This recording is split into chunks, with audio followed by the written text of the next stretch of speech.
오늘은 예배의 목적이 태도 경쟁입니다. 태도 경쟁주의로 오늘은 지킵니다. 8월 이제 한 달간 우리 교회의 예배 목적은 영성 강화였습니다. 첫째 주에는 성품을 훈련하자, 둘째 주에는 인격을 세우자, 또 셋째 주에는 또 우리가 습관을 개발하고, 오늘은 이제 넷째 주 태도 경쟁주의로 오늘 지킵니다. 여러분들이 예배 순간마다 받은 그 말씀, 은혜의 말씀을 다시 한번 묵상하시고 하나님께 칭찬받는 성도들 되시기를 바랍니다. 오늘 태도 경쟁이라고 하는데, 태도는 영어로 attitude입니다. attitude. A-T-T-I-T-U-D-E, attitude. 그런데 이 아주 재미있는 것을 발견했어요. 영어로 attitude를 A를 1로 하고 B는 2, 뭐 이런 식으로 attitude를 숫자를 다 더해봤더니 100점이 나와요. 딱 100점이 됩니다. 그래서 이 태도는 정말 100점이구나. 100점이 될 수 있구나. 이제 그런 생각을 해봤습니다. 여러분, 태도라는 것은 어떠한 결과에 대한 반응을 태도라고 부릅니다.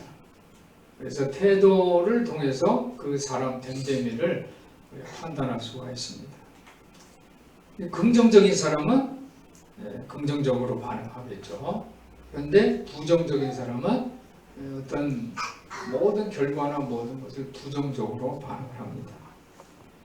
최선을 다하는 사람은 어떤 상황에서도 최선으로 성실하게 반응을 합니다. 그리고 믿음 있는 사람은 또 어떤 상황도 믿음으로 반응하고 그러죠. 그러므로 우리가 태도는 내가 누군지를 결정하는 자세입니다. 자세. 여러분들 한번 예배를 드리면 자세가 어떤가? 여러분 의자 앉아 있는 모습도 자세.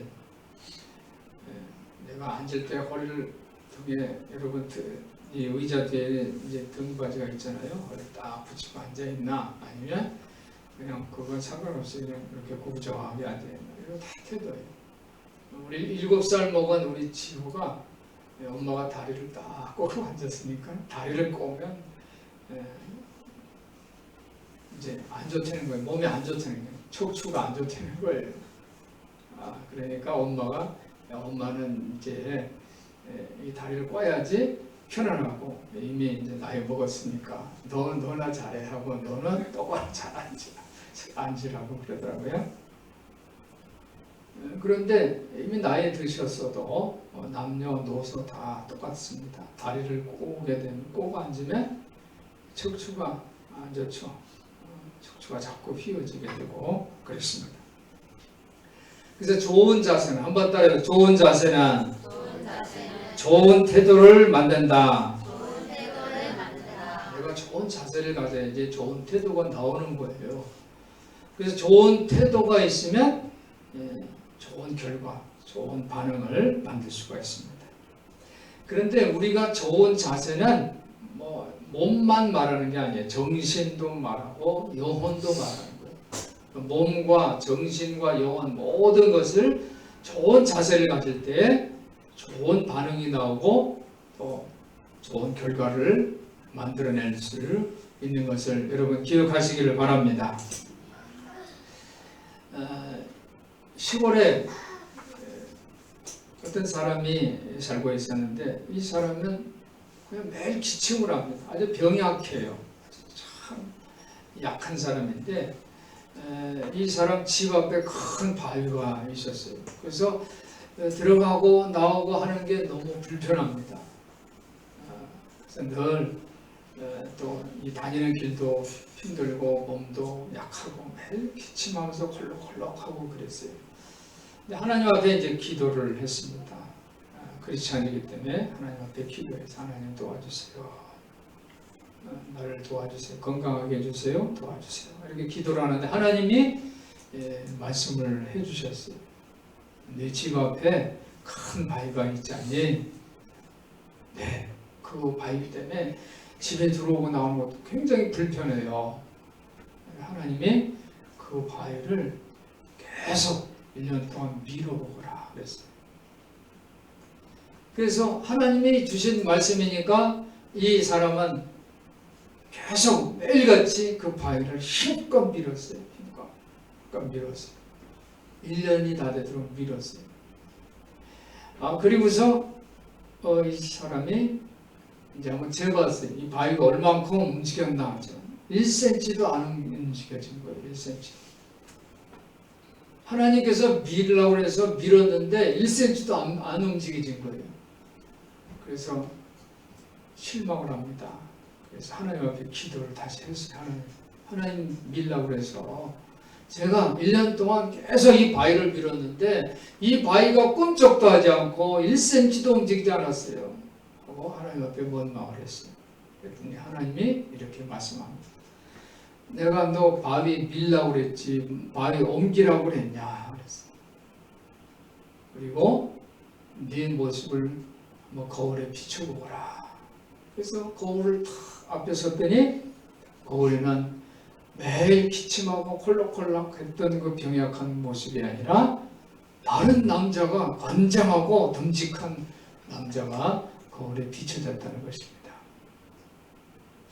사랑하는 성도 여러분, 우리가 매일 좋은 자세, 좋은 태도를 유지를 하면 우리에게 좋은 결과가 있는 것을 믿으시기 바랍니다. 어떤 태도가 그러면 가치 있고 경쟁력 있는 태도일까? 예수님께서는 이렇게 말씀하셨어요. 오른뺨을 치면 왼뺨을 갖다 대라고 합니다. 오리를 가자고 하는 사람에게 십리를 함께 가지고 겉옷을 달라면 속옷까지 주어라. 그리고 원수를 사랑하라. 미워하지 말고 사랑하라. 그럼 손해보겠죠. 그죠? 완전히 이 세상에 바보 같은 사람 되겠죠. 그렇지만 하나님께서는 그 병약한 매일 기침을 하는 사람의 몸을 멋있게 건강하게 해준 것처럼 하나님께서는 우리에게 좋은 그 결과를 주실 줄 분명히 믿습니다. 썬데이 크리스천이라는 말이 있어요. 썬데이 크리스천. 그러니까 신앙생활 하는 것은 무슨 장식품, 인테리어로 생각하는 사람들이죠. 여러분, 아이들은요, 어렸을 때 제대로 가르치는 것이 좋습니다. 그런데 부모가 썬데이 크리스천으로 살면 아이들은 그걸 다 보고 배워요. 그래서 신앙생활 적당히 해도 되는구나, 이렇게 은연중에 알게 됩니다. 요즘은 여가 문화, 또 자동차 문화가 보편화돼서 주의를 빼먹고 훌쩍 놀러 가죠. 교회 학교가 심각해요. 아이들이 컴퓨터 게임, 또 TV에 나오는 스포츠까지도 즐깁니다. 아마 예수님 마음은 그런 모습을 보면서 깊이 통곡을 할 것 같습니다. 오늘 태도 경쟁주의로 지키는 것은 영성 강화 8월달 이제 마지막 주제입니다. 우리가 성품과 인격 그리고 습관을 목적으로 해서 오늘 마지막에 태도가 100점이 되는 거예요. 태도를 잘 만들면 100점이 되겠습니다. 우리 성도들이 좋은 태도를 통해서 영성을 강화하고 이 시대에 영향력 있는 크리스찬 되시기를 예수님 이름으로 축원합니다. 오늘 본문의 25절을 보니까 많은 사람들입니다. 허다한 무리가 그랬어요. 한번 따라해 보실까요? 허다한 무리가. 허다한 무리는 뭐예요? 많은 사람이라는 거죠. 군종. 많은 군종들이 예수님과 함께 가고 있습니다. 그러니까 예수님과 함께 가는 사람들이 굉장히 많아요. 예수님께서 그때 말씀을 하십니다. 26절에 무릇 내게 오는 자는 부모와 처자와 형제 자매 및 자기 목숨까지 미워하지 않으면, 한번 따라해보세요. 미워하지 않으면. 예수님은 미워하지 않으면 내 제자가 되지 않는다 그랬어요. 근데 예수님은 사랑하라고 사랑의 말씀을 주시고 또 내 몸도 사랑하고 이웃도 오늘 이제 우리 전진우 집사 이제 이웃에 대해서도 이제 기도를 했는데 만나는 모든 사람이 다 내 이웃입니다라고 고백하면서 기도했는데 이웃을 내 몸같이 사랑하라고 예수님은 사랑을 가르치셨는데 오늘 많은 군종들을 이 예수님을 쫓아오니까 예수님께서 그들에게 이렇게 미워하지 않으면 그랬어요. 근데 누굴 또 미워하냐면 이 보세요. 부모, 처자, 형제, 자매 그리고 자기 자신마저 미워하지 않으면 우리 이해하기가 그렇죠. 뭐라 뭐 어떻게 하란 말이야. 이렇게 생각할 수가 있어요. 오늘 성경에서 예수님은 미워하지 않으면이라는 표현을 썼습니다. 그런데 이 미워해야 되는 것이 제자직에서 꼭 필요하다는 거예요. 제자가 되려면 미워해야 된다는 거예요. 예수님의 길을 갈 때에는 이 미워하라는 것이 첫 번째 방향성입니다. 그리고 또 예수님께서는 27절에 누구든지 자기 십자가를 지고 나를 쫓지 않는 자도 능히 나의 제자가 되지 못한다. 자기 십자가를 지고 나를 쫓지 않으면 제자가 될 수가 없다는 거예요. 자기 십자가를 져라. 예수님이 제자가 되려면 미워해야 되고 또 십자가를 지고 가야 된다는 그런 말씀입니다. 세상 속에서 지켜주신다라고 우리가 기도해요. 수요일이나 이제 금요 기도회에 우리가 기도자들이 기도할 때 보면 세상 속에서 나를 지켜주셨다 이런 이제 기도의 표현을 해요. 그러면 세상 속에서 나를 지켜줬다는 건 무슨 의미일까? 한번 생각해 보면 이 세상은 세속적인 문화가 많아요. 그런 세속적인 문화 속에서 나와 우리 가정을 지키는 방법이 뭘까? 그것은 바로 하나님 앞에서 책임지면서 사는 거죠. 하나님 앞에서. 그래서 눈에는 세상이 보이고 세속적인 문화가 보이지만은 그것을 쫓는 것이 아니라 하나님을 쫓는 거죠. 하나님 앞에 서는 모습이죠. 여러분 스포츠 행사 하는 거하고 예배 드리는 거하고 어떤 게 더 중요해요? 여러분 스포츠 행사 아주 유명한 올림픽 행사죠. 리우 올림픽이 더 중요해요. 예배를 드리는 게 더 중요한 거예요. 물론 우리는 예배입니다 하고 우리는 하지만 실제로 세상은 어떻게 해요?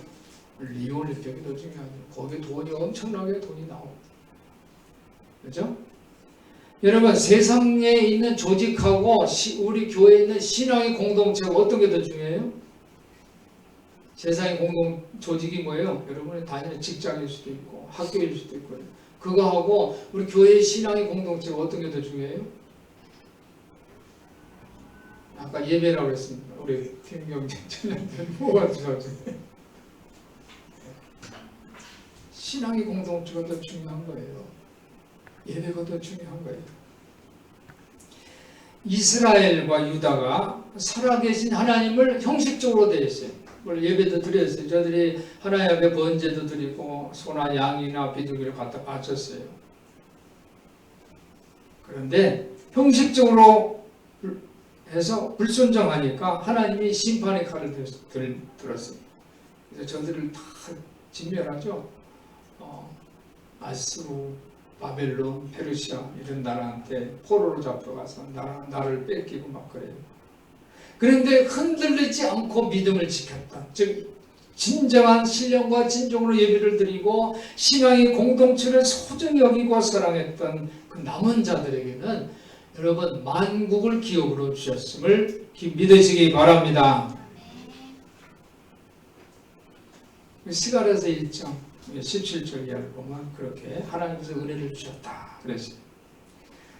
우리들이 이 자녀들이요 가정과 교회에서 행복한 유년기를 보낼 수 있도록 부모들은 배려를 해야 할 줄 믿습니다. 그래서 자녀들에게 창조성을 개발해요. 그죠? 예배를 드리는 것은 창조의 행위에 동참하는 거예요.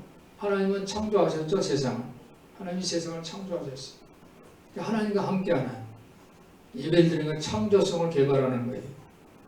그리고 식사 시간에는 식사 시간에는 가족들과 함께 식사를 하고 또 가족들과 함께 교회에 나와서 함께 예배를 드리고 또 친구들과 어울려서 노는 그런 시간을 줄 때에 아이들은 균형 잡힌 그런 삶을 살게 됩니다.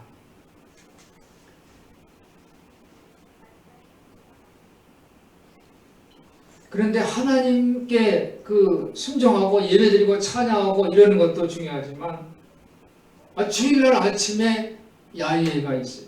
농구 경기가 있고 발표회가 있고 축구 시합이 있어요. 어떤 걸 선택할까? 선택의 문제가 있겠죠.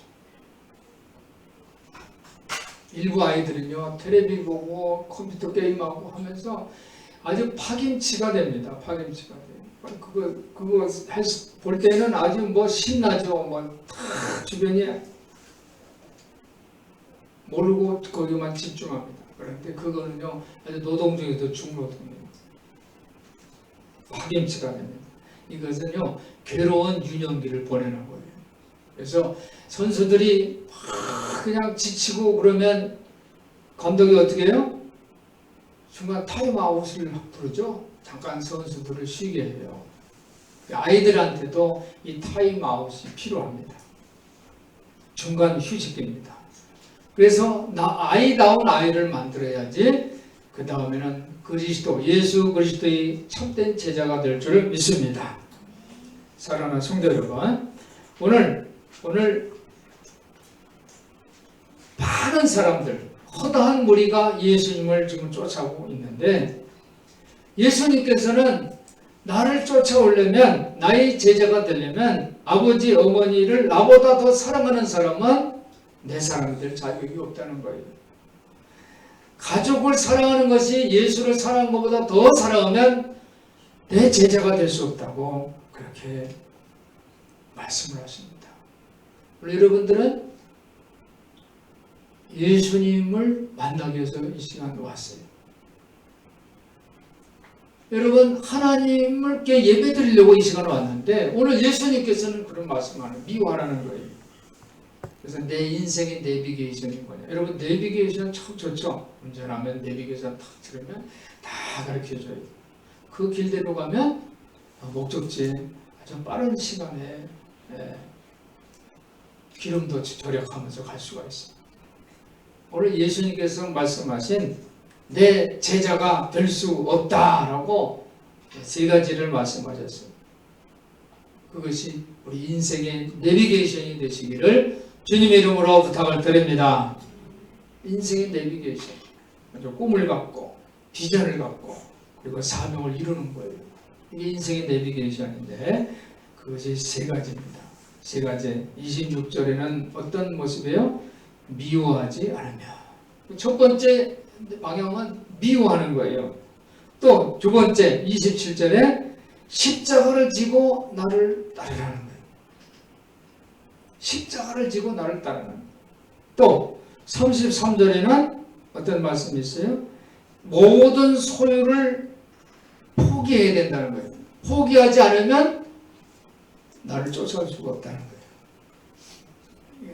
예수님을 따르는 길은요, 이렇게 희생이, 비용이 들어야 돼요. 희생과 비용. 그냥 나는 예수님 그냥 묻어갈게요. 예수님 가는 게 나는 묻어갈게요. 예수님 다 해주셨는데요. 감사합니다.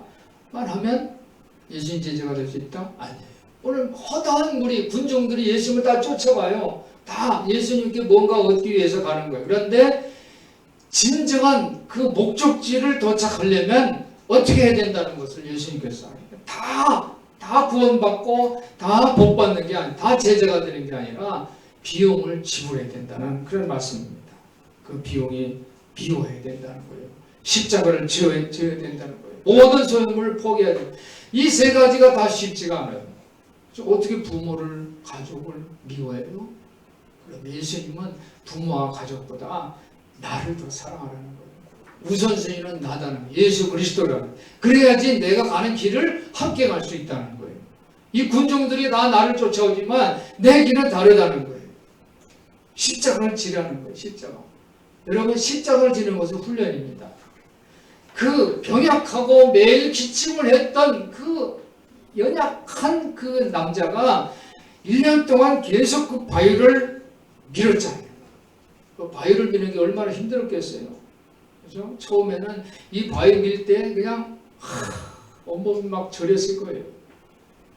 그런데 매일 밀고 또 밀고 1년 동안 계속 밀었더니 어떻게 됩니까? 나중에는 건장한 남자가 된 거예요. 바위는 움직여지지 않았지만 자기 몸이 변화된 거예요.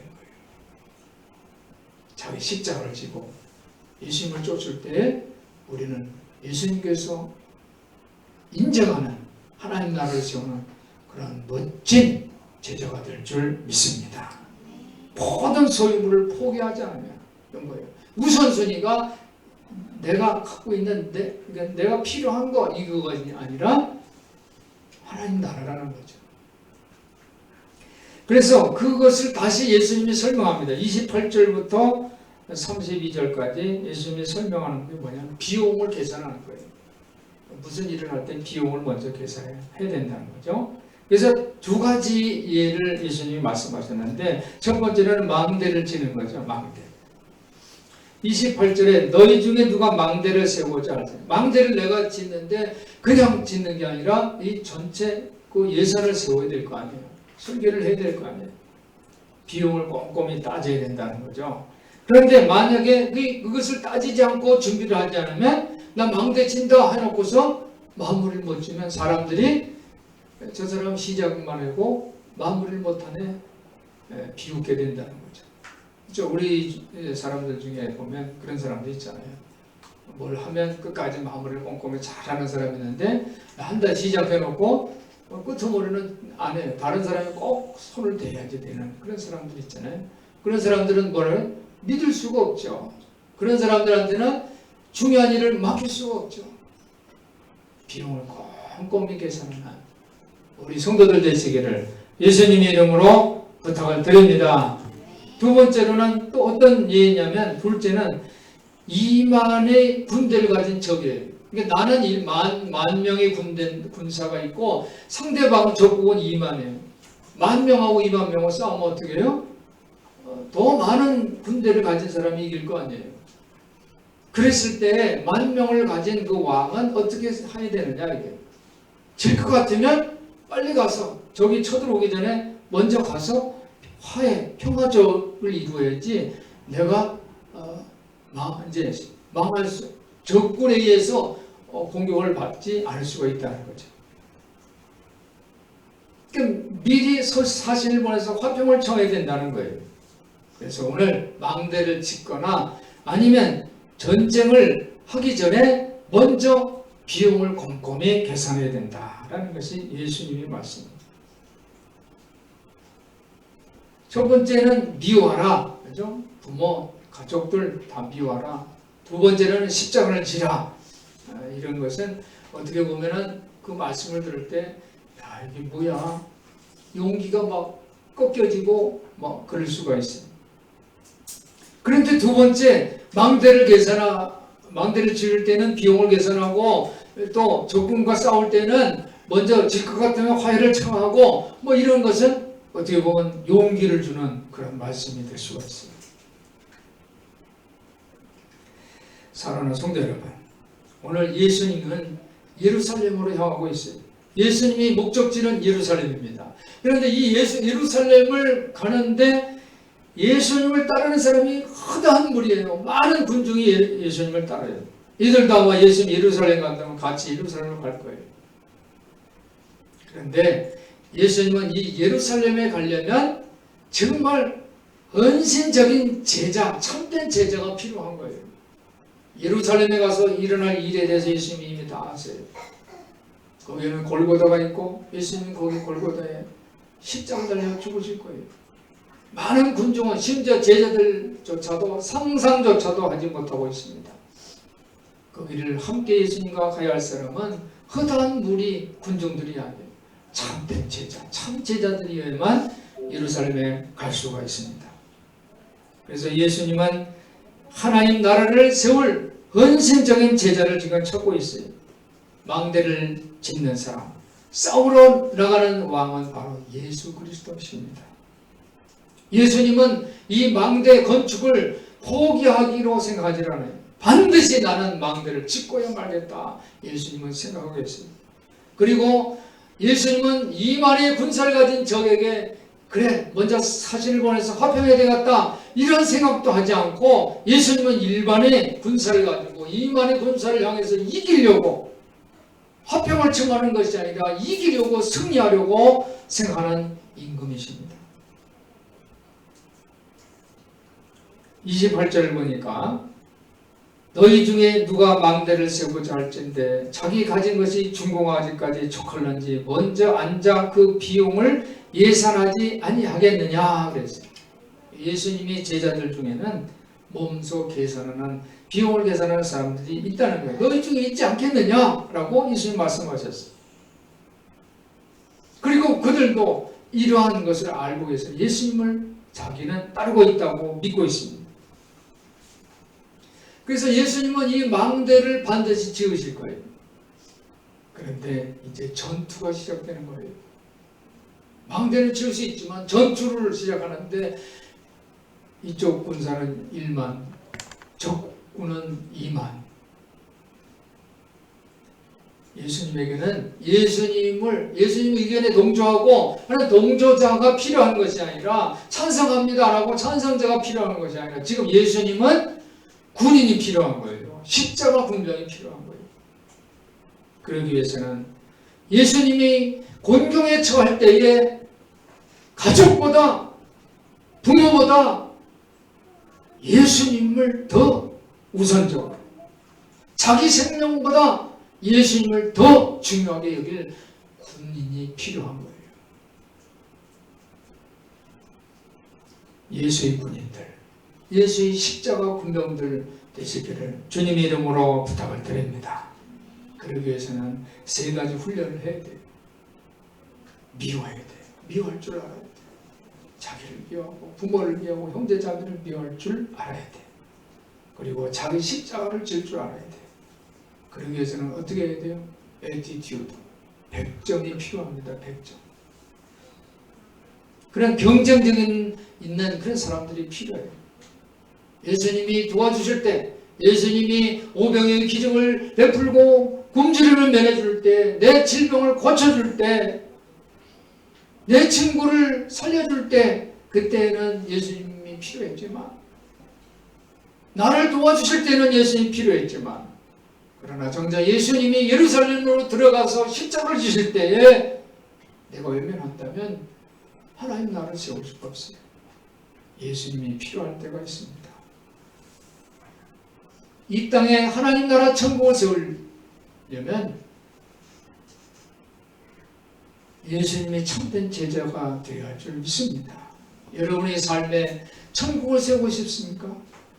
이 땅에 많은 영혼을 구령하는 그는 하나님의 사역, 예수 그리스도의 사역의 동역자가 되고 싶습니까? 그러기 위해서는 여러분들이 오늘 주신 말씀, 인생의 내비게이션,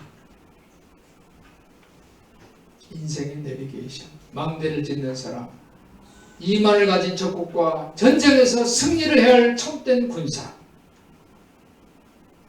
그러기 위해서는 가족들을 미워하고 자기 십자가를 지고 예수 그리스도를 위해서 자기 모든 소유를 포기한 사람들이야말로 이 사역에, 이 사명에 동역할 수 있는, 동참할 수 있는 참된 제자들인 줄 믿습니다.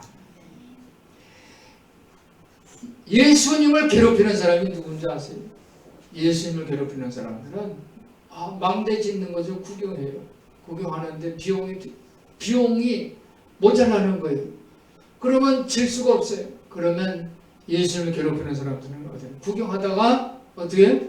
저 사람은 망대를 지려고 했는데 망대를 마무리를 못했네 하고 말하는 사람들이에요. 이런 사람들은 예수님을 괴롭히는 사람들. 예수님을 괴롭히는 사람은 어떤 사람이에요? 1만을 가진 임금인데 2만 2배나 되는 그 군사를 가진 그 왕하고 싸웠는데 졌어요. 그래서 십자가에 달려 죽습니다. 십자가에 달려 죽어가는 모습을 보면서 야, 너 많은 사람, 죽은 사람도 살렸으니까 어제 너도 한번 스스로 살아나 봐라 라고 말하는 사람이에요. 십자가에 달린 예수를 조롱하는 사람들, 이런 사람들은 예수님을 괴롭히는 사람들입니다. 사랑하는 성도 여러분, 이제 우리 구주 예수 그리스도께서는 외롭게 혼자 서 계십니다. 누가 예수님과 함께 망대를 짓는 건축가가 되시겠습니까? 누가 예수님과 함께 전투에 참여하는 십자가 군병이 되겠습니까? 우리 큰사랑교회 성도들이 되었으면 좋겠습니다. 기도하겠습니다. 하나님 아버지, 오늘 건축가 십자가 군병을 주제로 말씀을 나눴습니다. 우리 성도들이 예수를 위해 망대를 함께 짓는 건축가들이 되게 해 주옵소서. 우리 성도들이 예수와 함께 전투에 참여하는 십자가 군병이 되게 해 주옵소서. 우리 주 예수 그리스도 이름으로 간절히 기도하옵나이다. 아멘.